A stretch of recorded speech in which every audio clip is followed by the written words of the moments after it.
దేవుని ఘనపరుచుదాం.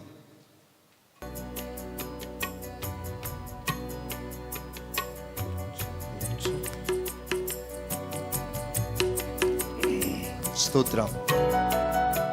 మా నాయన, మీ కృప కొరకు ఎదురు చూస్తున్నా. మీలో ఉన్న గొప్పతనాన్ని బట్టి స్తోత్రాలు. తండ్రి బాలికని ఎలా నడిపించాడో అలా మీరు మమ్మల్ని నడిపించుకుంటూ వచ్చారు. మీ సింహ గర్జన అది ప్రేమకు సాదృశ్యం. ఆ గర్జనలో మీరు మమ్మల్ని దగ్గరికి పిలుచుకున్నారు. నీ పాదరేణువునై నన్ను ఉండిపోని, నీ సేవలో బ్రతుకు తెలవారిపోని.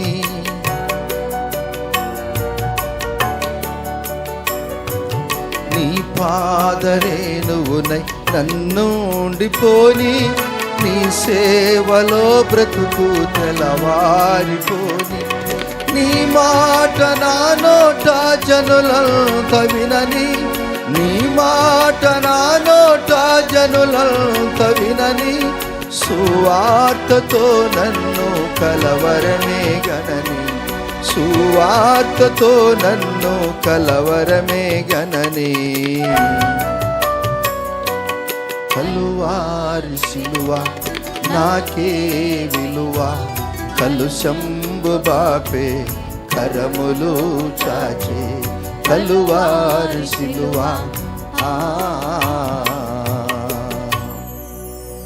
మా ప్రియ పరలోకపు తండ్రి, మీ శ్రేష్టమైన నామానికి స్తోత్రాలు. మేమంటే మీకు ఇంత ప్రేమ, మాలో ఏ మంచితనము లేకపోయినప్పటికీ కూడా మీరు మమ్మల్ని చేరదీశారు, దగ్గరికి పిలుచుకున్నారు, హత్తుకున్నారు, కౌగులించుకున్నారు. అలసిపోయినప్పుడు మీ యొక్క భుజాల మీద మమ్మల్ని మోశారు.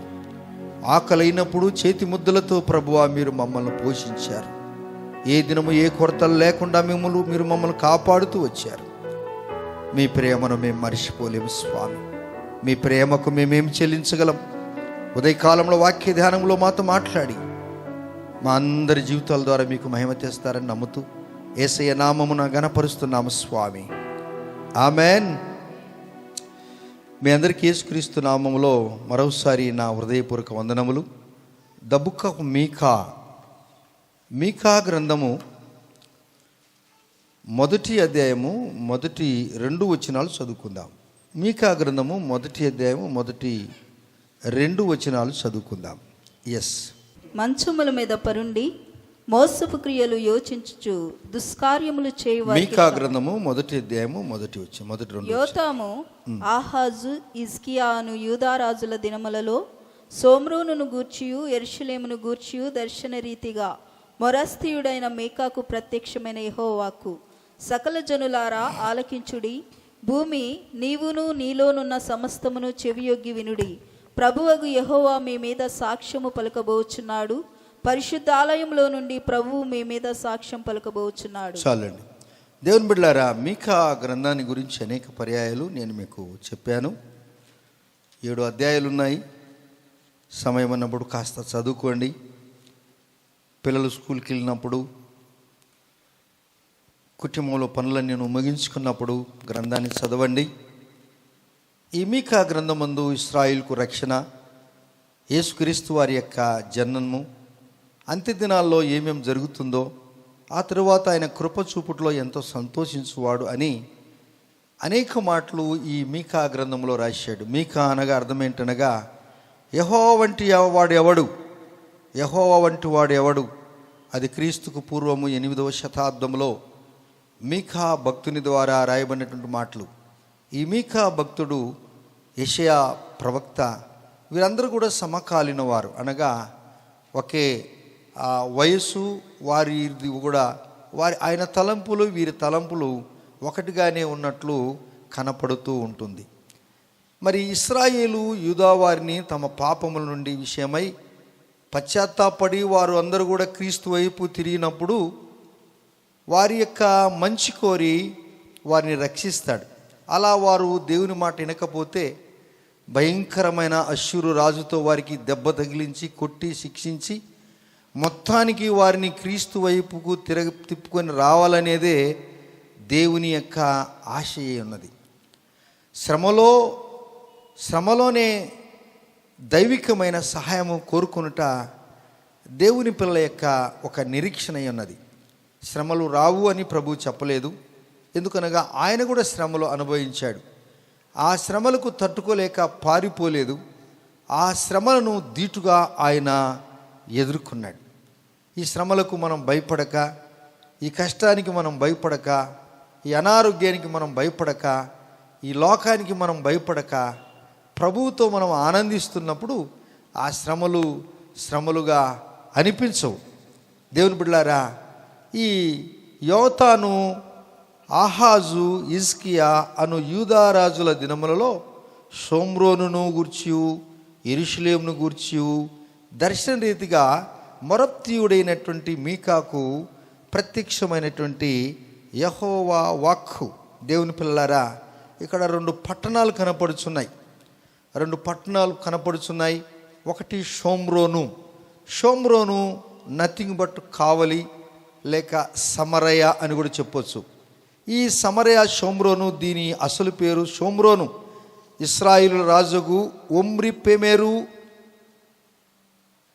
అను వాని దగ్గర ఒక కొండను కొని దాని మీద ఒక నగరమును కట్టించాడు.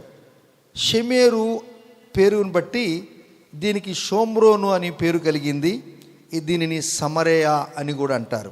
ఈ మాటలు మీకు ఎక్కడ రాయబడ్డాయి అనగా, మొదటి రాజుల గ్రంథము 16వ అధ్యాయము 24వ వచనంలో ఉంటుంది. మొదటి రాజుల గ్రంథం 16వ అధ్యాయము 24వ వచనంలో షోమ్రోను గురించి, ఆయన కొన్న ఆ యొక్క కొండ మీద కట్టిన పట్టణాన్ని గురించి ఇశ్రాయేలు రాజు ఆ విధంగా ఈ పట్టణానికి పేరు వచ్చేసింది.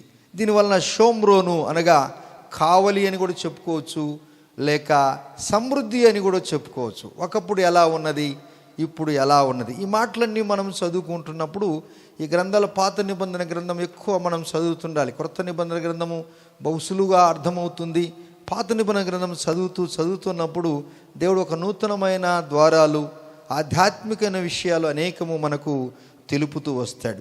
తదుపరి సకల జనులారా ఆలకించుడి. 2వ వచనంలో, భూమి నీవును నీలోనున్న సమస్తమును చెవి ఎగ్గి వినుము. దేవుడు చూడు ప్రజలకు చెప్తున్నాడు, తన సృష్టికి కూడా చెప్తున్నాడు. భూమి మీద ఉన్న సమస్తము, సముద్రములో ఉన్నటువంటి జలరాశులు, ఆకాశ పక్షులు, సమస్తానికి ఆయన చెప్తున్నాడు. ఇవన్నీ కూడా ఆయన మాట వింటాయని కనుక చెప్తాడు. నరులు కూడా, ప్రజలు కూడా, దేవుని పిల్లలు కూడా ఈ సృష్టి కంటే గొప్పవారు దేవుని పిల్లలు. ఎందుకనగా ఈ సృష్టిని అంతటిని కూడా దేవుడు మన నిమిత్తమై, మన కొరకు, మనకే కోసమే ఆయన తయారు చేశాడు. అందువలన ఓ జనులారా నా మాట వినండి, నీవును నీలో ఉన్న సమస్తము ఓ భూమికి చెవిగుమని చెప్తున్నాడు. ఏం చెప్తున్నాడు అనగా, ప్రభువు యెహోవా మీ మీద సాక్ష్యం పలకబోచున్నాడు.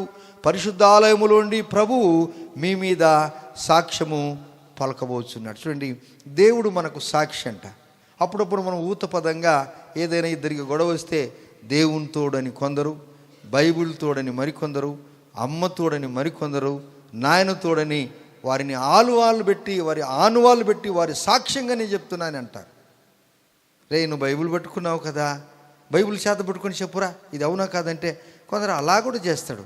దేవుడు అంటాడు, ఎవరి గురించి ఏది కూడా పెట్టి మీరు ఆకాశం తోడని భూమి తోడని ఎవరు చెప్పొద్దు. నీ మాట, నీ భాష అవునంటే అవును, కాదంటే కాదు.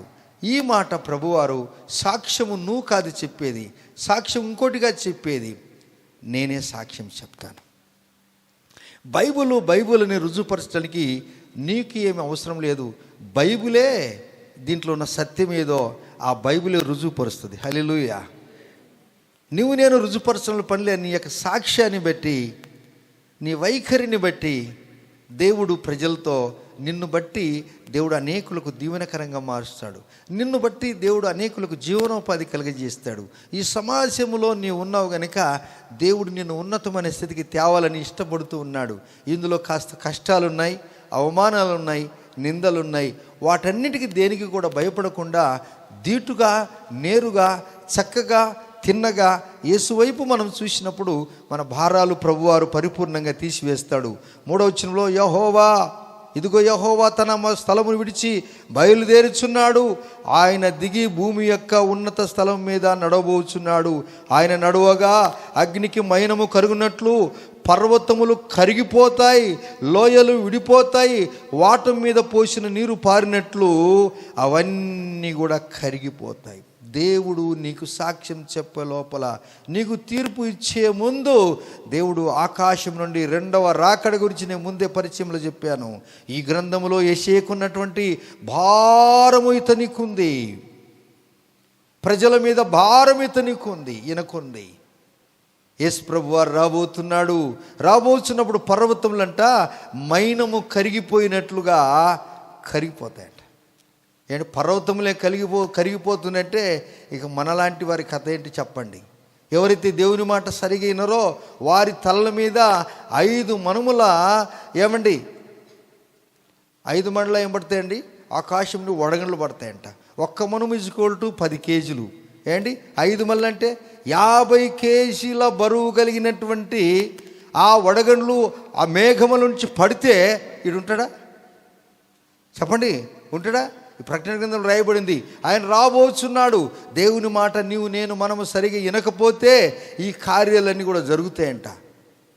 ఈ కార్యాలు జరగకుండా పక్కకి వెళ్ళిపోవాలంటే, తప్పించుకోవాలంటే ప్రభువు దగ్గర వినయస్తులమై, ప్రభువు దగ్గర మనము తగ్గించుకున్న వారమై, ఎంత జ్ఞానం కలిగిన ఈ జ్ఞానమంతా నాకు ప్రభువారు ఇచ్చారని మనం ప్రభుకు ఇష్టపూర్వకంగా జీవించినప్పుడు ప్రభువు మనను ఆకర్షిస్తాడట. అయితే 5వ వచనములో మనం చూసినప్పుడు యాకోబు సంతతి చేసిన తిరుగుబాటును బట్టి, ఇశ్రాయేలు సంతతి వారు చేసిన పాపను బట్టి ఇదంతయు సంభవించును. యాకోబు సంతతి వారు తిరుగుబాటు చేయుటకు మూలమేది? షోమ్రోనే కదా, యెరూషలేమే కదా. బా ఏంటి షోమ్రోన్ అంటే నేను ముందుకే పరిచయం చేశాను. సమరయ స్త్రీ ఎలా ఉన్నదండి? నీకు ఇప్పుడున్నవాడు కాక ఇంకా 5 భర్తలతో నువ్వు సంసారం చేసేవాడినాడు. సమరయులు ఎనుకబడిన వారుగా జీవించారు. అయితే అట్టి ఎనుకబడి వారిని ప్రభువారు దర్శించాడు. అసహ్యకరమైన జీవితంలో జీవించిన వారికి వారు పరిశుద్ధంగా జీవించాలని ఇష్టపడుతున్నారు. నీ అందాన్ని చూసి నువ్వు మోసపోయావు కదా, నువ్వు పాపము చేయటం గల మూలమేంటి? ఇదే కదా అని అంటున్నాడు. దేవుని బిడ్డలారా, దేవుడు ఎవరనగా నువ్వు ఎత్తైన కొండ మీద నీ పేరు ఉంది, కొండ మీద కట్టబడినటువంటి పట్టణము మరుగు చేయబడనేరదు. నువ్వు బాగానే ఉన్నావు, కానీ బాగానే ఉన్నావు అని యేసు ప్రభు వారికి తిరుగుబాటు చేశావు. యెరూషలేమే కదా తిరుగుబాటు చేసింది అని అంటున్నప్పుడు, గత వారములో అనగా లాస్ట్ వారంలో జరిగినటువంటి అమెరికా దేశము పెద్ద దేశం అని చెప్పుకున్నటువంటి దేశాల్లో జరుగుతున్న విషయాలు ఏంటనగా, ట్రంప్ యొక్క సన్నిహితుడు ఆయన ఉన్నదున్నట్టు చెప్తున్నాడు. ఏమి ఉన్నదున్నట్టు చెప్పాడనగా, అసలు పెళ్లి చేసుకునేది ఎవరనగా అనాది కాలములోనే దేవుడైన యెహోవా పురుషునికి స్త్రీ పురుషునికి వివాహం చేశాడు. అది ఒప్పందం, అది సమాజంలో విలువ. కానీ అక్కడున్న ప్రజలు అంటారు అది ఏమి పర్వాలేదు, పురుషులు పెళ్లి చేసుకోవచ్చు, స్త్రీలు కూడా పెళ్లి చేసుకోవచ్చు అన్నప్పుడు ఈ యవనస్తుడు చార్లీ అనే ఆయన ఖండించాడు, దేవుని స్వార్థ చెప్తున్నాడు. అయితే అది దానికి విరుద్ధంగా ఉన్నటువంటి ప్రజలు ఆయన అక్కడికక్కడికి కాల్చి చంపారు. యథార్థవాది లోకానికి ఇది ఏమి న్యాయం అండి? స్త్రీలు పెళ్లి చేసుకునేది న్యాయమా? పురుషులు పెళ్లి చేసుకునేది న్యాయమా? అసలు దేవుని చట్టానికి అది విరుద్ధం కదా, పరిశుద్ధ గ్రంథానికి విరుద్ధం కదా. ప్రజలు అంటారు అట్లాంటి చట్టాన్ని కావాలంటే ఈ ట్రంప్ వీరందరూ కూడా ప్రభు కొరకు నిలబడ్డారు, దేవుని శాసనము నిలబడుతున్నారు. కానీ పెద్ద దేశాలు యెరూషలేము అనేదిగా ఉన్నతమైన స్థలము, ఉన్నతమైన స్థితి. ఇటువంటి వారు అంటున్నారు మా ఇష్టం వచ్చినట్టు మేము తిరగవచ్చు, ఎవరితోనైనా మేము సంబంధం పెట్టుకోవచ్చు. ఇది ఎంత ప్రకృతి కాదు, ఇది వికృతి, ఇది అసహ్యమైన కార్యములు. ఒక దైవజనుడు ఉన్నట్టు మాట్లాడితే తీసి చంపకేసి కొడదామా అనిపిస్తుంది దేవుడు ఆ పాపములో జీవించిన వానికి. ఒక నిజమైన వ్యక్తి సమాజ విలువలు ఎరిగిన వాడైతే ఆయన చెప్పేది మంచిదే, ఆయనకు మనం సెల్యూట్ చేయాలి. దేవుని పిల్లారా, అది దైవికమైనటువంటి స్వభావము. దేవుని పిల్లారా, ఈ దినాల్లో మనం చూస్తున్న విషయాల్లో కేవలం అక్కడే కాదు, ఎంతోమంది ఇటువంటి స్థితిలో ఉన్నారు. పురుషులతో పోతున్నారు, స్త్రీలే ఉంటున్నారు, అందరూ కలిసి పెళ్లి చేస్తున్నారు. వారికి ఇష్టమందయా, స్వతంత్రం వచ్చిందయా అని అంటున్నారు. ఇది ఏమో పద్ధతి అండి ఇది? దేవుని పిల్లలారా, దేవుడు కనికరమ గల దేవుడు, ప్రేమ గల దేవుడు. తిరుగుబాటు చేస్తున్నారు వీరందరూ. తిరుగుబాటు చేస్తున్నప్పుడు వీరి జీవితాన్ని కాబట్టి 6వ వచనంలో, కాబట్టి నేను షోమ్రోను చేనులోనున్న రాళ్లను కుప్ప వేసేదను, ద్రాక్ష చెట్లు నాటదగిన స్థలముగా దాన్ని ఉంచెదను, దాని పునాదులు బయటపడినట్లు దాని కట్టడ రాళ్లను లోయలో పారవేస్తాను. నీ నీతిని ఆధారం చేసుకొని, నీ అందాన్ని ఆధారం చేసుకొని, నీ డబ్బును ఆధారం చేసుకొని, నీ హోదాను ఆధారము చేసుకొని నువ్వు చేయరాని పనులు చేస్తూ ఉంటే న్యాయం తీర్చే దేవుడు ఊరుకుంటాడా? ఈ సబ్జెక్ట్ అంతా కూడా న్యాయం తీర్చేది ఉన్నట్టుగా చెప్తాడు. మన ఇష్టానుసారంగా మనం జీవిస్తే సృష్టికర్త ఊరుకుంటాడండి? యజమానుడు ఊరుకుంటాడండి? ఒక సతీమణి లేక ఒక ఇంటి యజమానుడు తన ఇష్టం వచ్చిన పని భర్తకు తెలియకుండా, భార్యకు తెలియకుండా కుటుంబ వ్యవస్థను పాడు చేస్తూ ఉంటే యజమానుడు ఊరుకుంటాడా? సమాజం ఊరుకుంటుందా? పోనీ యవనస్తున్న పిల్లలు ఊరుకుంటారా? ఓ మమ్మీ, ఓ డాడీ, నువ్వు తప్పు మార్గములో ఉన్నావు, నువ్వు సరిచేసుకో, నిన్ను బట్టి మేము సమాజంలో మా తల దించుకుంటున్నాం, నువ్వు సరిగా ఉండు అని యవన బిడ్డలు అడుగుతారు. తప్పు లేదు. అటువంటి వానికి నువ్వు గౌరవించాలి ఆ కుమారుని.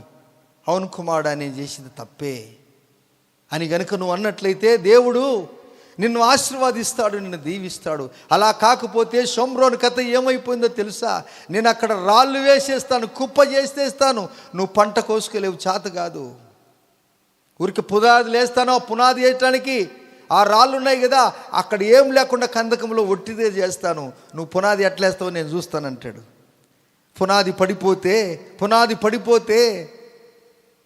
పునాదులు పడిపోతే నీతిమంతులు ఏమి చేయగలరు? ఏమి చేయలేరు. అందుకే దేవుడు అంటున్నాడు, ఈ ఆఖరి దినాలలో దేవుడు ఆఖరి దినాలని మాట్లాడతాడు. 4వ అధ్యాయం 1వ వచనంలో చదవండి. అంత్య దినములలో యెహోవా మందిర పర్వతముల శిఖరమని స్థిరపరచబడి కొండల కంటే ఎత్తుగా ఎత్తబడగా ప్రవాహం వచ్చినట్లు జనులు దానిలోనికి వస్తారు. ఎప్పుడు ఆశీర్వాదం ఎప్పుడు వస్తుందని? ఇది అంత్య దినములలో నువ్వు తిరిగి వచ్చినప్పుడు, దేవుని దగ్గరికి వచ్చినప్పుడు, నువ్వు దేవుని దగ్గరికి వచ్చినప్పుడు. ఈ అంత్య దినములంటే 2 మాటలు నేను మీకు చెప్తాను. ఒకటి, అంత్య దినం అంటే నీ యొక్క ఊపిరి ఎప్పుడు ఆగిపోతుందో ఇది అంత్య దినము. నువ్వు నిన్నటి వాడివి, రేపటి వాడివి కాదు, సాయంత్రం వాడివి కూడా నువ్వు కాదు. ఏమంటారు ఈ మాటకు? దట్ ఈస్ కాల్డ్ అంత్య దినము. 2వ అంత్య దినం ఏందనగా, యేసు ప్రభు వారు మొదట వచ్చాడు, తన ప్రాణం ఇచ్చాడు, గొర్రెపిల్లగా వచ్చాడు, ఇప్పుడు కొదమ సింహముగా రాబోతున్నాడు. ఆయన ఎప్పుడు వస్తాడో మనకు తెలియదు. నేను సాక్ష్యం చెప్తానంటాడు. ఒక కోర్టులో న్యాయాధిపతి ఎదురుగా ఉన్నప్పుడు అక్కడ ఉన్నటువంటి వాదించే అడ్వకేట్స్ ఉంటారు, ఎవరో ఉంటారు. దేవుడు అంటాడు, నీ పక్షంగా నేను వాదులాడుతానంటాడు. ఇతనికి ఇటువంటి న్యాయము చేయండి, ఇతడు మంచి కార్యము చేశాడు, మంచి న్యాయము చేయండి. లేక ఇతడు చెడ్డ కార్యం చేశాడు, ఇతనికి శిక్ష విధించవలసిందే అని ఆయన వాదిస్తాడు న్యాయవాది. ఆ న్యాయాధిపతికి ఆయన చెప్పేస్తాడు, ఆ చీఫ్ జస్టిస్కు చెప్తాడు. ఇప్పుడు యేసు ప్రభు వారు ఒక న్యాయవాదిగా నీ మీద ఆరోపణ చేయటానికా లేక నిన్ను రక్షించటానికా ఆ ప్రభువైన యేసుక్రీస్తు వారు ఉన్నాడు. నన్ను రక్షించటానికి ఆ దేవుడు ఉన్నాడు. ఒక దైవజనుని ఆ న్యాయాలని తీసుకెళ్ళినప్పుడు ఆయన పరిశుద్ధ గ్రంథాన్ని ఇలా చేతపట్టుకున్నాడు. అయ్యా, ఈయన అన్నీ ఎక్కడికి పోయినా కానీ ఈయన అందరి గురించి మత మార్పిడి చేస్తున్నాడని పెడితే ఆయన బైబిల్ ఆయన చూశాడు. ఆయన ఏమయ్యా నువ్వు చెప్పేది వీళ్ళందరంటే, నేనేం చెప్పాను సార్? ప్రేమను గురించి చెప్పాను, పాపము నుండి ప్రజలను విడిపింపమని చెప్పాను. ఆ మాట అయిన ఆ న్యాయాధిపతి అతడు దేవుని ప్రేమ చెప్పాడు గనక ఈ కేసు నేను కొట్టివేస్తున్నాను. చప్పలు కొట్టి దేవుని చూద్దామా? ఈ కేసు నేను నీకు న్యాయం చెప్పేవాడు కాడు ఉన్నాడు. నువ్వు ప్రభు కొరకు జీవిస్తుంటే నీ పక్షంగా వాదులాడే వ్యక్తి ఒక ఆయన ఉన్నాడు. డబ్బు లేదే ప్రభువా, నాకు న్యాయాధిపతి కూడా పెట్టుకోవటానికి నాకు అర్హత లేదనుకుంటున్నావా? ప్రపంచ న్యాయాధిపతులను సృష్టించిన దేవుడు నీకు న్యాయం చేయటానికి ఈ దినం కూడా సిద్ధంగా ఉన్నాడు. దేవుని బిడ్డలారా, ప్రభువులో మనము జీవిస్తూ ఉన్నప్పుడు చూడండి, ప్రజలు ఎలా దేవుని సన్నిధానికి వస్తున్నారో ఒకసారి మనం గమనించండి. దేవుని దగ్గరికి వచ్చేవారు ఎలా ఉంటారనగా 4వ అధ్యాయం 4వ వచనం, ఎవరి భయం లేకుండా ప్రతివాడు తన ద్రాక్ష చెట్ల కిందను అంజూరపు చెట్ల కిందను కూర్చుండును. సైన్యములకు అధిపతియగు యెహోవా మాట ఇచ్చి ఉన్నాడు. సకల జనములు స్తోత్రం. సకల జనములు తమ తమ దేవతల నామమును స్మరించుచు నడుచుకొందురు. మనమైతే అందరూ ఒకసారి మాట నాతో చెప్పండి. మనమైతే మన దేవుడైన యెహోవా నామమును ఎల్లప్పుడూ స్మరించుదుము. తిరిగి వచ్చినప్పుడు నువ్వు చేసే పనులేదే. షోమ్రోను ఆధారం చేసుకుని యెరూషలేము ఉన్నతమైన స్థలమని, ఉన్నతమైన జాతి అని, ఉన్నతమైన ఇంకోటని, మంచి పదవి అని, మంచి హోదా అని, మంచి ఇంకోటని మనం అనుకుంటున్నామా? అది తప్పు. నువ్వు అనుకోవటం, ఆ అంచనా తప్పు, 100% తప్పు. అయితే దేవుడు అంటున్నాడు, నువ్వు తిరిగి వచ్చినప్పుడు అంటాడు. చాలా ప్రాముఖ్యమైనటువంటి మాటలు. నువ్వు తిరిగి వచ్చినప్పుడు లోకములో ఉన్నవారు వారి జాతి జనము వారి దేవుని ఆరాధించుకోవచ్చు. ఎవరికి కూడా బలవంతం లేదు ఇది. కానీ మనమైతే, ఆమేన్, కానీ మనమైతే ఒకసారి మీ పక్క వాళ్ళకి ఇలాగనే చెప్పండి. నీవైతే, నేనైతే మన దేవుడైన యెహోవా నామమును ఎల్లప్పుడూ స్మరించుకుందాము. ఇదే మన నీతి, ఇదే మన యొక్క ఆనవాయితీ, ఇదే మన యొక్క జీవన శైలి. ఇటువంటి జీవన శైలిలో మనం వెళుతూ ఉన్నప్పుడు దేంట్లో కూడా దేవుడు నిన్ను తక్కువ చేయడంట. రండి 7వ అధ్యాయం 7వ వచనం దగ్గరికి నేరుగా రండి. అయినను యెహోవా కొరకు నేను ఎదురు చూచెదను. రక్షణకర్తయగు నా దేవుని కొరకు నేను కనిపెట్టుకొందును. హల్లెలూయా. ఎస్, 600 106 ఏది ఎట్లయినా, ఎవరు ఏమైనా దేని గురించి భయపడొద్దు. ఉన్నట్లుండి ఒక పాస్టర్ గారి భార్య లోక యాత్ర ముగిసిందంట. అయ్యగారు అమ్మగారు వెళ్ళిపోయారని చెప్పినంట. ఆయన హల్లెలూయా అన్నాడంట. ఏమన్నాడంట అండి? గబక్కిని ఆడవలేదంట ఆయన. దేవునికి స్తోత్రము, నా భార్య పరిశుద్ధంగా జీవించింది. భర్త సాక్ష్యం చెప్తున్నాడు, నాకంటే ముందు ఆమె వెళ్ళింది, నేను కూడా ఆమె దగ్గరికి వెళ్తాను. కష్టాలు వస్తాయి, రావని చెప్పేదానికి లేదు. ప్రభు నీ జీవితంలో ఎటువంటి పరిస్థితుల్లోనైనా దేవుని మనం ఘనపరిచే బిడ్డలుగా ఉండాలంట. అన్ని వేళలయందునా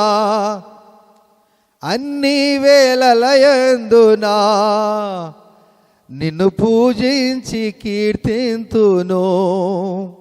దేవుడు నన్ను ప్రేమించాడు. అన్ని వేళల దేవుని స్తుతించే బిడ్డ కావాలి. ప్రభువా, నేను అన్ని వేళల్లో నిన్ను స్తుతిస్తానన్న వారు ఎవరైనా ఉన్నారా? 600 106 నేను దేవుని స్తుతిస్తానన్న వారు ఉన్నారా? ఉన్నాయా? నీ చేతులుండే. ఎస్, నిన్ను చూస్తున్నాడు ప్రభు, నిన్ను చూస్తున్నాడు. ఎస్, అన్ని విషయాల్లో దేవుని ఘనపరుస్తాం, అన్ని విషయాల్లో దేవుని స్తుతిస్తాం. ఎస్, కబులు కొడదాం.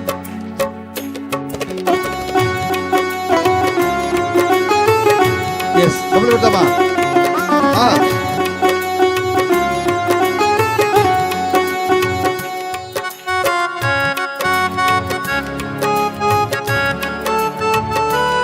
వాగ్దానము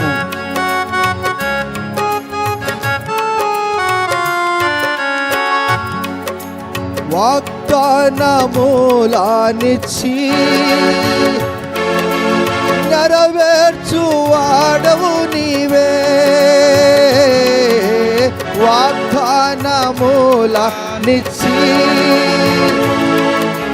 నెరవేర్చువాడవు నీవే. నమ్మకమైన దేవా, నన్ను కాపాడు వాడవు నీవే. నమ్మకమైన దేవా, నన్ను కాపాడు వాడవు నీవే. ప్రభువా నిన్నోనే కొనియాడెదా. హల్లెలూయా పాడెదా. ప్రభు నిన్ను కొనియాడెదా. హల్లెలూయా పాడెదా. ప్రభు నిన్ను కొనియాడెదా.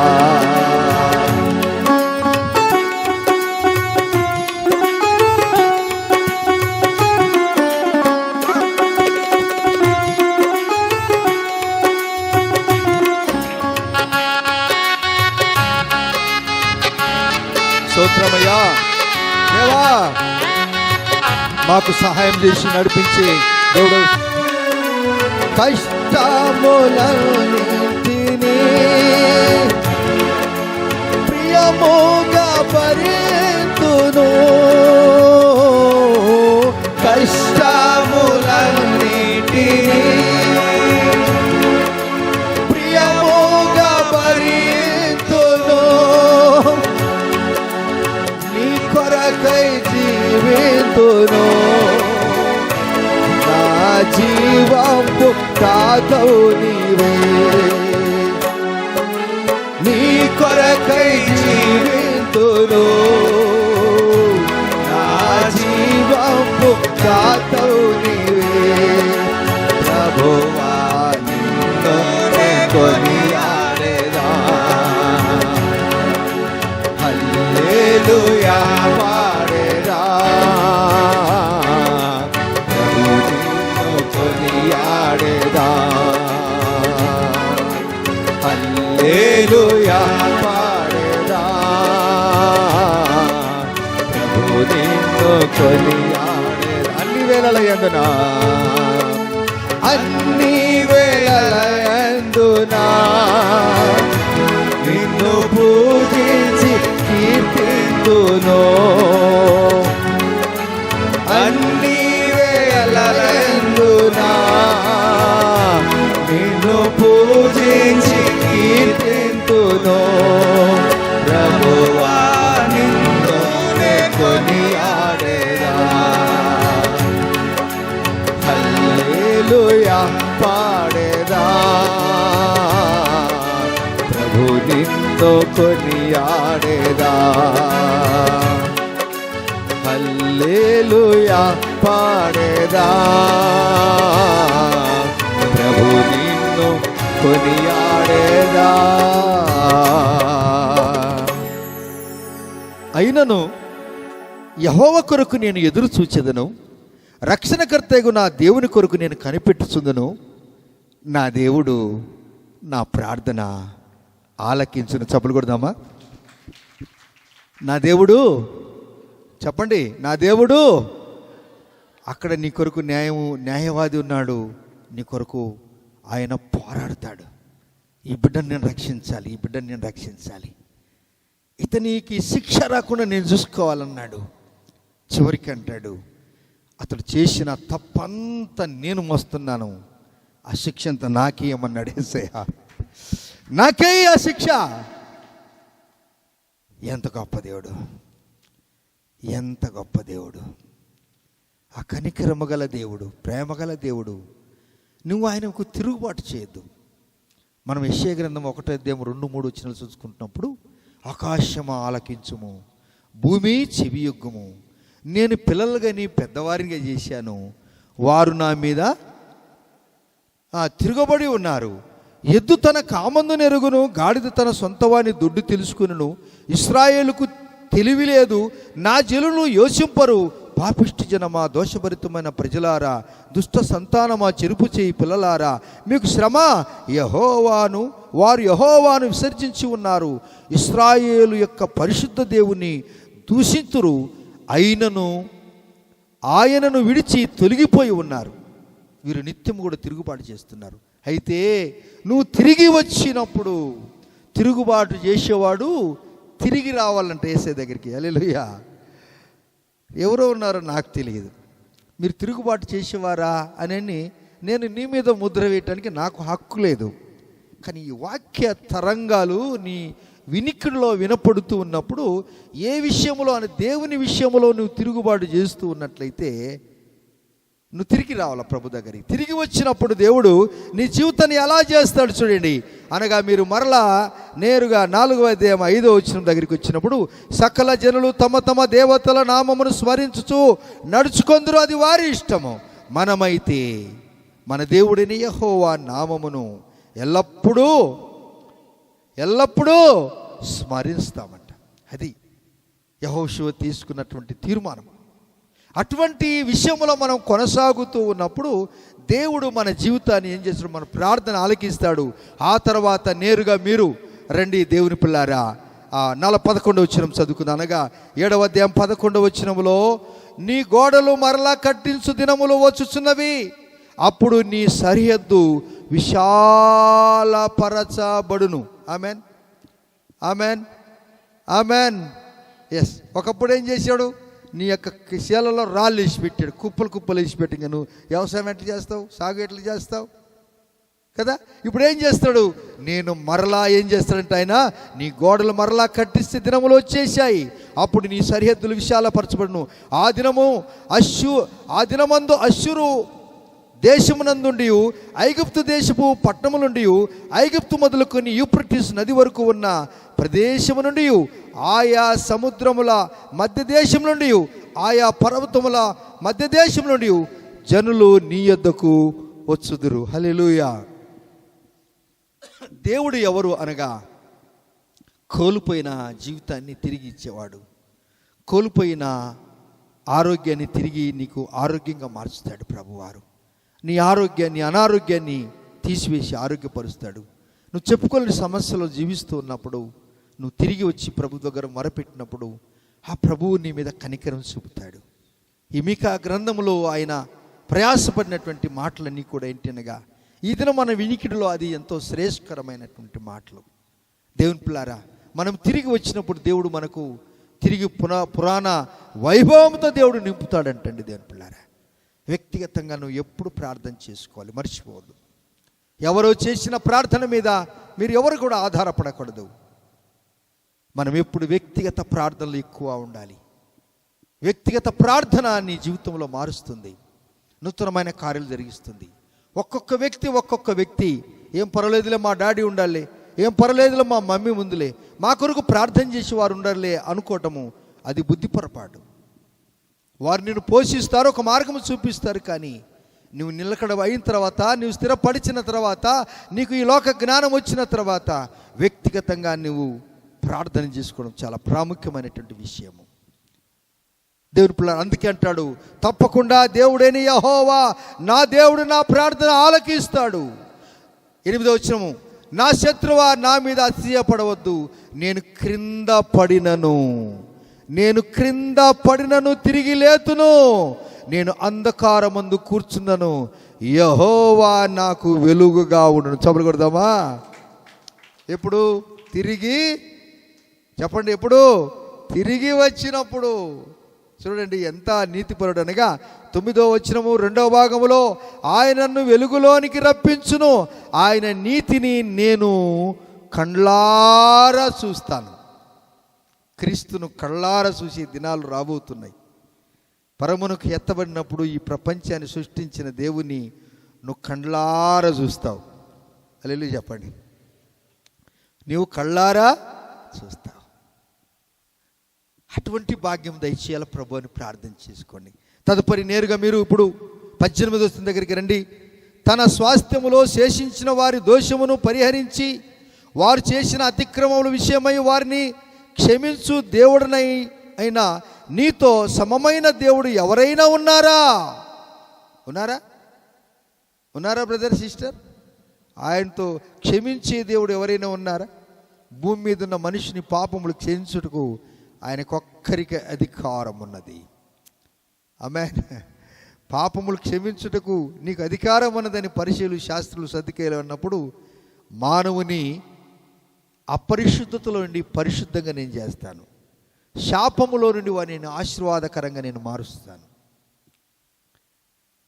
దరిద్రములో నుండి అతన్ని నేను ఐశ్వర్యవంతుడిగా చేస్తాను, పేదరికములో నుండి నేను ఉన్నతమైన స్థితికి తెస్తాను, ఏమి లేని వారిని ఉన్నట్టుగా నేను చేస్తాను అని చెప్పిన ఏకైక ప్రభువు ఎవరు అనగా మన నజరేయుడైన యేసు. మన జీవితాన్ని ప్రభు మనం తిరిగి వచ్చినప్పుడు తిరుగుబాటు చేసిన వారమే, విరుద్ధంగా ఉన్నవారమే, కానీ నీకు తెలియక చేశావు మానవ స్వభావంలో. కానీ దైవత్వం వచ్చిన తర్వాత నువ్వు ఏడ్చినప్పుడు దైవికమైనటువంటి ఏడుపు పశ్చాత్తాపం కలగజేస్తుంది. నీకు దైవికమైన మనస్సు నీకు పశ్చాత్తాపం కలగజేసి ఆధ్యాత్మిక కన్నులు తెరవబడిన తర్వాత అయ్యో ఎంత తప్పు చేశాను నేను, ఎంత పాపం చేశాను ప్రభుకి విరుద్ధంగా, నాకు ఒక మంచి అవకాశం ఇచ్చాడు యేసయ్య, ఇక ఈ అవకాశాన్ని నేను దుర్వినియోగం చేసుకోకుండా సద్వినియోగం చేసుకుంటానని అంటావు కదా. అప్పుడు యేసయ్య అంటాడు, ఆయన కనికరము చూపుటయందు సంతోషించువాడు గనుక నిరంతరము కోపించడు. చప్పలు కూడా తెలుసుదామా? ఆయన ఎప్పుడు కోపించే దేవుడు కాదు. ఆయన కోపానికి నువ్వు నేను తట్టుకోలేము. అయితే కనికరము చూపించుటలో సంతోషించువాడు. అందరు నాతో చెప్పండి, యేసయ్య కనికరము చూపించుటలో సంతోషించువాడు. అంటే ఎవరైనా కరుణించాలంటే చాలా సంతోషంగా చేస్తాడంట ఆయన. మానవ స్వభావం ఏం చేస్తుందంటే ఏదో 10 రూపాయలు ఇచ్చి గిరుకుంటాం అంతలా. ఏండి మొదటిసారి ఇస్తాం, రెండోసారి ఇస్తాం, మూడోసారి ఇస్తాం, బా ఇది ఉరిగిపోయినాను కదబ్బా నేను. ప్రభువారు అంటాడు, నువ్వు ఎన్ని పర్యాయాలు చేయని దగ్గరికి వచ్చి ప్రభువా అయ్యా అయ్యా అంటే ఆయన సంతోషిస్తాడంట. అది ఆయన ప్రేమకు సాదృశ్యము, అది కృపకు సాదృశ్యము.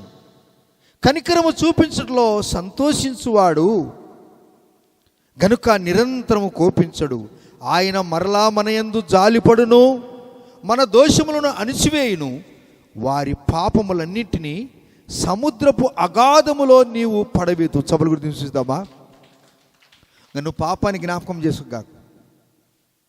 ఏంటి అమ్మా, నీవు ఎక్కడ పోయినాయంట పాపాలన్నీ కూడా సముద్రం అడుగు భాగంలో తొక్కేసినట. నువ్వు పోయి పిలుచుకు మళ్ళీ అంత దూరం పోయి నువ్వు పిలుచుకొని వస్తే పోతనే చచ్చిపోతావు.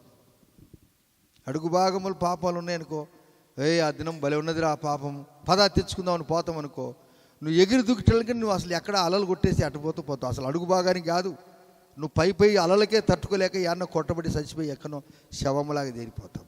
యేసయ్య అంటాడు, నేనే ఆ పాపములు జ్ఞాపకం చేసుకోకపోతే నువ్వెందుకు జ్ఞాపకం చేసుకుంటావు? ఎంతమందికి అర్థమైంది ఈ పాఠము? ఇంకొకడు ఏమంటాడు, రే ఏమరా నువ్వు అట్లే ముడుచుకొని ఉండవు ఎప్పుడు, పదా ఈ వయసులో ఎంజాయ్ చేయకపోతే ఎప్పుడు చేస్తావరా, పదా సారాయి కుట్టుకాడికి పోదాం, పదా ఏం కదరా అది ఇడిచిపెట్టు. నువ్వు లేదయ్యా నేను చర్చికి పోతా, చర్చికి మేము కూడా పోతున్నాం కదా, దానికి ఏముంది రా పోదామంట. ఇదో నువ్వు ఒక పైస ఇవ్వాల్సిన పని లేదురా, నేనే ఇస్తానంటాడు. ఊరికనే పెడతాడు, నిన్ను అలవాటు మళ్ళీ పెట్టిస్తాడు. దేవుని బిడ్డలంటే మనము బహు జాగ్రత్తగా జీవించాలి. నేను సారాయిది చెప్పాను, బీడి సిగరెట్లు, వేష సాంగత్యము, లోకము, పాపము ఒక మానవునిగా చేసింది ఏంటంటే ఏదంటే ఈ పరిశుద్ధ గ్రంథమే. హల్లెలూయా. మానవునిగా చేసింది ఏంటంటే ఇది ఒక్కటి ఎవడు చేయలేడు, ఎవరి చేత కాదు. ఎంతోమందిని ప్రభువు రక్షించారు, కాపాడారు. ఎంతోమంది దైవజనులు వారి కొరకు కష్టపడుతున్నారు. మాలాంటి వారు ఎంతోమంది కష్టపడుతున్నారు. దీంట్లో విశ్రాంతి దొరకదండి, చాలా కష్టం అండి ఇది. అయితే ఆయనకు అప్పచెప్పినప్పుడు ఆ ముళ్ళబాట పూలబాటగా మార్చబడుతుంది. హల్లెలూయా, హల్లెలూయా. ఎస్, అందుకంటాడు ప్రభువారు, ఆయన మరలా మన యందు జాలిపడును. 19వ వచనము, మన దోషములను అణిచివేయును, వారి పాపములన్నిటిని సముద్రపు అగాధములలో నీవు పడవేతువు. పూర్వకాలమున నీవు మా పితరులైన అబ్రహాము యాకోబులకు ప్రమాణము చేసిన సత్యమును కనికరమును నీవు అనుగ్రహింతువు. చప్పట్లు కూడా దేవుడు చూద్దామా. ఎంత గొప్ప దేవుడు, కనికరమైన దేవుడు. పిలుస్తున్నాడు, రా నా బిడ్డ రా. నువ్వు తిరుగుబాటు చేశావా? తెలియక చేశావు అంతే. అమ్మ కొడుతుంది, నాన్న కొడుతుంది, నాన్న తిడతాడు, అమ్మ తిడతాడు. తిట్టినంత మాత్రాన వారికి నువ్వు పిల్లవాడివి, కొడుకు కాదని కాదు అర్థము. నిన్ను సరిచేయటానికే కొట్టారు వాళ్ళు. Amen, amen. అది కనుక నువ్వు తెలుసుకుంటే రాత్రి 12-1 గంటకని ఇంటికి వచ్చేస్తావు. ఎందుకు వస్తావు? అమ్మ నాన్నని వస్తావు. అమ్మ నాన్నలు కూడా నువ్వు పోయినావు లేని ఊరుకోరు, వాళ్ళు కూడా ఎదురు చూస్తూ ఉంటారు. దేవా, తిరిగి ప్రభువారు అంటాడు, మన పాత వైభవాన్ని, మన పితరార్థులకు ఇచ్చినటువంటి ఆ ప్రమాణాన్ని జ్ఞాపకం చేసుకుంటాడట ఆయన. అందుకే ఆయన ఒక కొటేషన్ రెఫరెన్స్ తీసుకున్నాడు, ఉదాహరణ చెప్పాడు మనకు అర్థమయ్యే రీతి. అబ్రహాము ఇస్సాకు యాకోబులకు తోడై ఉన్నట్టుగా నేను నీకు తోడుగా ఉంటాను. నా వాగ్దానం స్థిరపరుస్తాను. నేను ముద్ర వేస్తాను, నేను సీలు వేస్తాను. అది నామాక్షరముగా మార్చబడుతుంది. నీ జీవితాన్ని ఎవరు కూడా కదిలించలేరు. అది నా వాగ్దానము. ఎందుకనగా నువ్వు తిరిగి వచ్చావు, తప్పు అని తెలుసుకున్నావు గనుక నువ్వు దేవుని కుమారుడవు, నువ్వు దేవుని కుమార్తెవని నేను సాక్ష్యం చెప్తున్నాను. యేసయ్య, ప్రైజ్ ది లార్డ్. మోకరిద్దాం దేవుని సన్నిధిలో. వాగ్దానం ఇచ్చిన వాడు నమ్మదగిన వాడు, నెరవేర్చుటకు సమర్థుడు, యోగ్యుడు, అధికారం గలవాడు, అర్హత గలవాడు. దేవుని స్తుతిద్దాం. ప్రభువా, మేము విరుద్ధముగా మీకు విరుద్ధంగా తిరుగుబాటు చేసినాం. దానికి మూలము షోమ్రోనే కదా, దానికి మూలము ఉన్నతమైన స్థలమైన యెరూషలేమే కదా. అయినను ప్రభువా, మేము తిరిగి వచ్చాము నీ సన్నిధానానికి. దేవానికి స్తోత్రాలు, దేవా స్తోత్రం. మన జీవితాన్ని మనం పరిశీలించుకుందాం. మందిరానికి వెళ్తున్నాం, వస్తున్నాం, ఆ మాత్రమే సరిపోతుందా? ఎందుకు ఆ భక్తులు ఆ రాజుల కాలంలో ఎన్ని హింసలు పొంది ఈ దినము మనకు క్షేమం కలుగుటకే ఆకలి దప్పులతో వారు ప్రార్థన చేసి రానున్న జనరేషన్ టు జనరేషన్కు మేలు కలగాలని మన జీవితాన్ని ఆయన ప్రేమించాడండి. నువ్వు తిరిగి వస్తే మనమైతే మన దేవుడైన యెహోవా నామమును ఎల్లప్పుడూ స్మరిస్తాం. దేవుడు మన జీవితంలో ఒక అద్భుతమైన కార్యాలు చేయటానికి ఇష్టపడుతూ ఉన్నాడు. ఆయనను యెహోవా కొరకు ఎదురు చూచువారు వారు నూతన బలము పొందుతారు. రక్షణకర్తయగు నా దేవుని కొరకు నేను కనిపెట్టుకుంటాను. అది తిరిగి వచ్చిన వారు అంటారు ఆ మాట, నా దేవుడు నా ప్రార్థన అంగీకరిస్తాడు, ఆలకిస్తాడు. నా శత్రువా, నీవు నా మీద అతిశయపడవద్దు. నేను క్రింద పడినను శత్రువుకు నువ్వు ఈ మాట చెప్పాలి. నేను క్రింద పడినను తిరిగి లేతును, నేను అంధకారమందు కూర్చున్నాను, యెహోవా నాకు వెలుగుగా ఉండును. ఆయన నన్ను వెలుగులోనికి రప్పించును. ఆయన నీతిని నేను నా కండ్లారా చూస్తాను. నీకు పాత వైభవముని ఇస్తాడేసయ్య. కోల్పోయిన నీ జీవితాన్ని, నీ ఆనందాన్ని తిరిగిస్తాడేసయ్య. ఆయన వాగ్దానం ఇచ్చాడు కదా, నెరవేరుస్తాడు. నిన్న వారమంతా గువ్వ వల్ల ఏడ్చావా? కన్నీరు పెట్టుకున్నావా తల్లి? తమ్ముడు, చెల్లి, బాబు ఏడ్చావా? అందరు దూరం అయిపోయారు అనుకుంటున్నావా? అయితే ఆయన ప్రేమ అంటున్నాడు, ఆయన కనికరము చూపించడంలో సంతోషించువాడు గనుక నిరంతరము కోపము పడడు. ఆయన కృప చూపించడంలో సంతోషించే మానవుడు ఉన్నాడా? ఏ దేవుడైనా ఉన్నాడా? ఏ పార్టీ అయినా మనల్ని బాగు చేయగలదా? ఎవరు చేయలేరు. ఏ కులము నిన్ను బాగు చేయలేదు. ప్రపంచ దేవుడు యేసు ప్రభువారు ఒక్కరే. స్తోత్రమునైనా ఎలారున్నావు? చప్పాలి తడుతా. ఎస్, గ్లోరీ, హల్లెలూయా.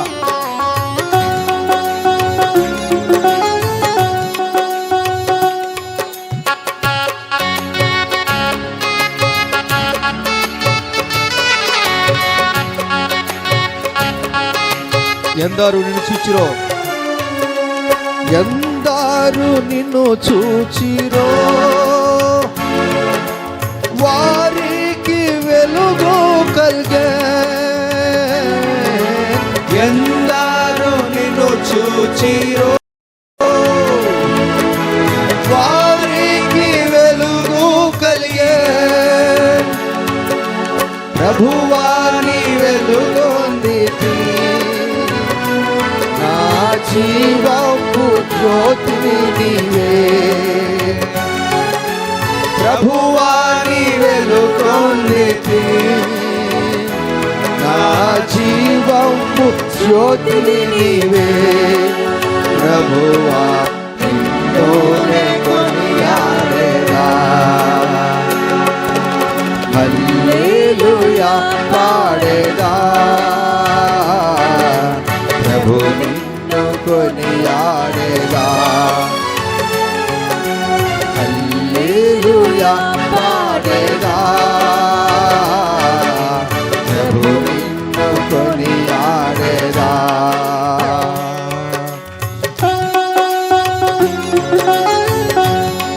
కష్టములన్నింటినీ నేను ప్రేమగా భరిస్తాను. ఈ శ్రమ నాకు శ్రమ కాదు. నా కొరకు వాదులాడే దేవుడు ఒక ఆయన ఉన్నాడు, యుద్ధమాడే దేవుడు ఉన్నాడు. స్తోత్రం. చెప్పలు కొడదామా? కష్టములన్నింటినీ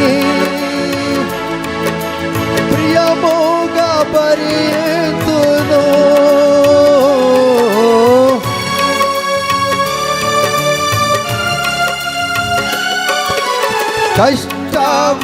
కష్టములన్నిటినీ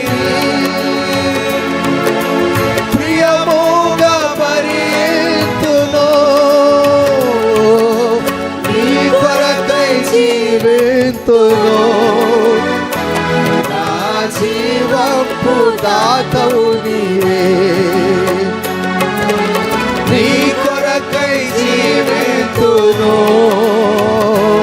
నా జీవము దాతవు నీవే.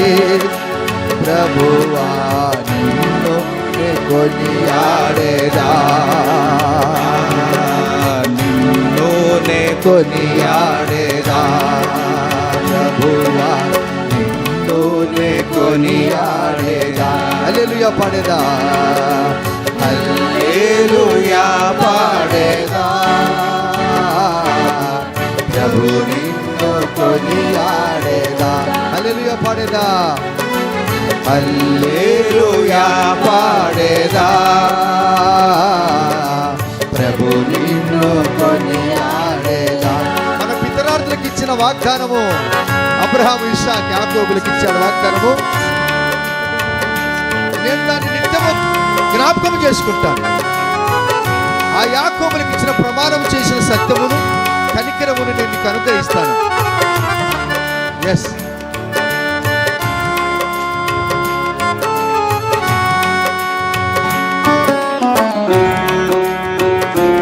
అలసిపోకుండా ఏడుస్తామా?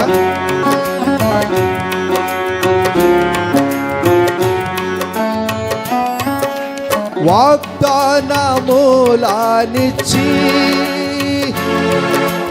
నెరవేర్చువాడవు నీవే.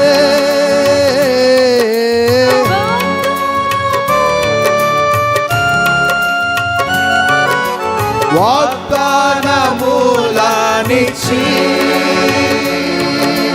నెరవేర్చువాడవు నీవే.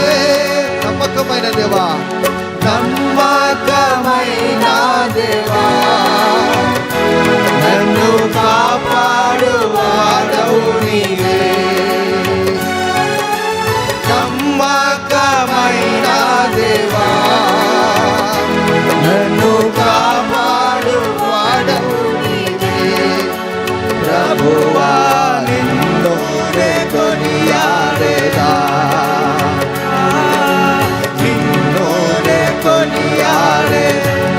నిన్నే కొనియాడదా, నిన్నునే కొనియాడేదా. హల్లెలూయా హల్లెలూయా పాడేదా, ప్రభు నిన్ను కొనియాడేదా. హల్లెలూయా పాడేదా, ప్రభు నిన్ను కొనియాడేదా. చెల్లి తమ్ముడు చేతులు పైకెత్తవా. అన్ని వేళల యందున నేను స్తుతిస్తాను. అన్ని మనకు అనుకూలంగా ఉండకపోవచ్చు, కానీ దేవుడు అన్యాయం కాదు. కీడు వెనక మేలు దాచిపెట్టాడు యేసయ్య. కీడు వెనక మేలు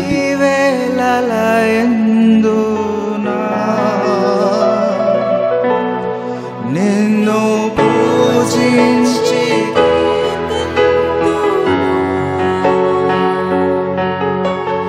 అన్ని వేళల యందున నిన్ను పూజించి కీర్తింతును. అన్ని వేళల యందున నిన్ను పూజించి కీర్తింతును. ప్రభువా నిన్నునే కొనియాడేదా, నిన్నునే కొనియాడేదా. చేతులు పైకెత్తి ప్రభువా నిన్నునే కొనియాడేదా. యేసయ్యా నిన్నునే కొనియాడేదా, నా ప్రభువా నిన్నునే కొనియాడేదా. హల్లెలూయా హల్లెలూయా పాడేదా, ప్రభు నిన్ను కొనియాడేదా. యేసయ్యా నిన్ను స్తుతిస్తాను స్వామి. హల్లెలూయా పాడేదా, ప్రతి ఒక్కరి నోట ప్రభు నిన్ను కొనియాడేదా. దేవా స్తోత్రాలు. కష్టములన్నిటినీ ఓ ప్రియముగా భరింతును,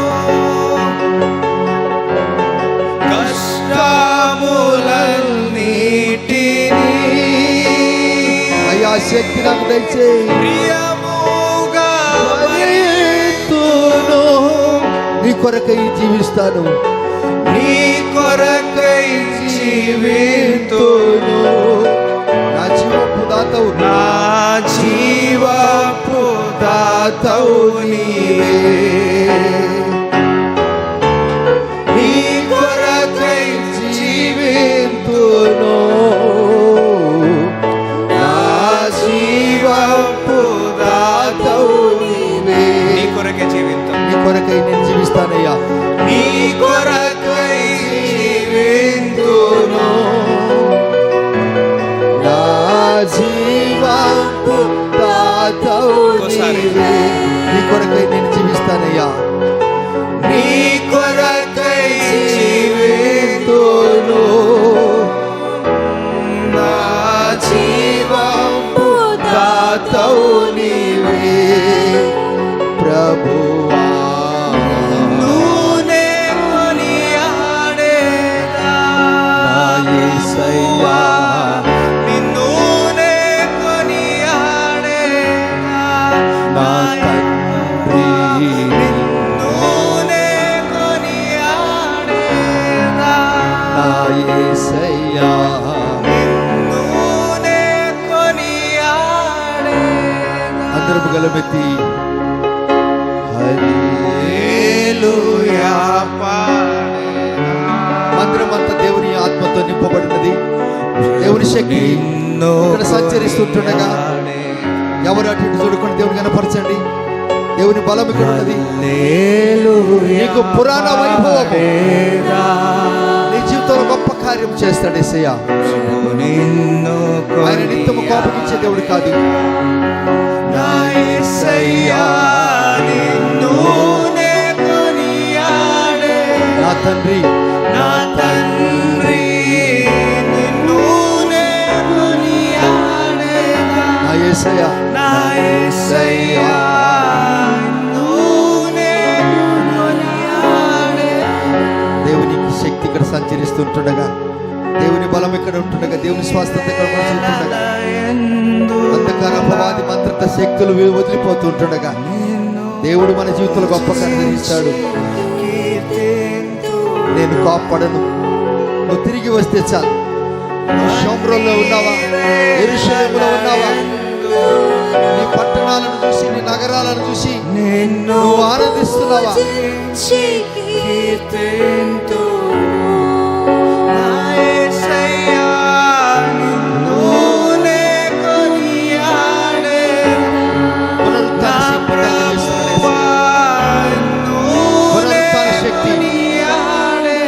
పునరుత్థాన శక్తి ఇస్తున్నాడు యేసయ్య.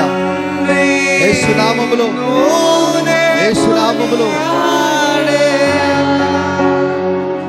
దేవా, సత్యము కొరకు ఏమైనా పర్వాలేదు, న్యాయవాది మన ప్రభు అయిన యేసుక్రీస్తు వారు.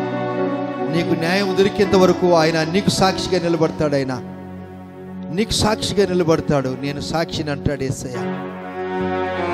నీ జీవితంలో ఒక అద్భుతమైన క్రియ, నీ కుటుంబంలో ఒక అద్భుతమైన క్రియ, మన సమాజంలో ఒక అద్భుతమైన క్రియ, మన దేశంలో ఒక అద్భుతమైన క్రియ, మన ప్రపంచంలో ఒక అద్భుతమైన క్రియ, అసమాధానమైన క్రియ జరిగించడానికి సిద్ధంగా ఉన్నాడు.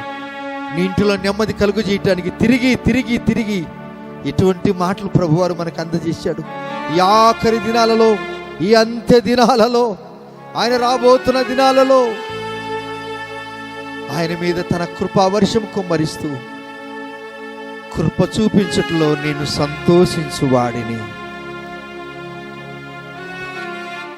మీ కొరకు నేను ప్రార్థిస్తున్నాను. కృప చూపించలో సంతోషించు దేవా. మీ ప్రేమను బట్టి వందనాలు చెల్లిస్తున్నా. నీ ప్రియ బిడ్డలను మీరు మాట్లాడారు దేవా. కన్నీటితో ఏడ్చారు నీ బిడ్డలు. వారి కన్నీరన్ని కూడా మీ కవిలిలో మీరు రాస్తారు, మీ పుస్తకంలో మీరు రాస్తారు. ఈ బిడ్డలను దీవించు. సమాధానముగా తిరిగి వెళ్ళుము. షోమ్రోనును బట్టి, యెరూషలేమును బట్టి ప్రజలు అతిశయించారు. వారి కట్టడలను బట్టి, వారికి ఉన్న హోదాలను బట్టి, వారికి ఉన్న ఉద్యోగాలను బట్టి, వారికి ఉన్నటువంటి అందాన్ని బట్టి ప్రజలు ఆనందించారు. మనమైతే మన దేవుడిని యెహోవాను స్మరించుచున్నాము. చాలా ప్రాముఖ్యమైనటువంటి మాట. ప్రభువా, మేమైతే మిమ్మల్ని స్మరించి కృపనిచ్చారు. నిపుణులు తిరిగి వెళ్తున్నారు. దీవించమని, ఆశీర్వాదించి నీ కృపలో పెంచము. తిరిగి మేము కలుసుకొని స్తుతించే భాగ్యం నడు. నీ ఆత్మతో నీ బిడ్డలందరినీ నింపినందుకు మీకు స్తోత్రాలు చెల్లిస్తుంటున్నాం. మీ శక్తితో నింపినందుకు నీకు స్తోత్రాలు చెల్లిస్తుంటున్నాం. నీ మహిమ ఐశ్వర్యముతో నింపినందుకు మీకు స్తోత్రాలు చెల్లిస్తుంటున్నాం. బంధకముల నుండి విడిపించినందుకు మీకు స్తోత్రాలు చెల్లిస్తుంటున్నాం.